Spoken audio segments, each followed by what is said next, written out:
Welcome to my channel. How to log into Syrotech router. Open a browser and type 192.168.1.1 in the address bar. Enter username, admin and password, Syro at $43210 and click Login.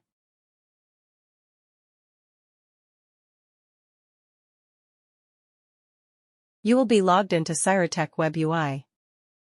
Note, the default IP address, username, and password will be printed on a label on the back of your router. How to change Syrotech Wi-Fi password and SSID. Open a browser and type 192.168.1.1 in the address bar and log into the router. Open a browser and type 192.168.1.1 in the address bar and log into the router.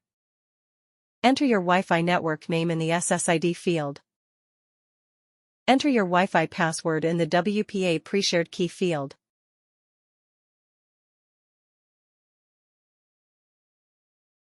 Thank you, I am truly grateful for all your help.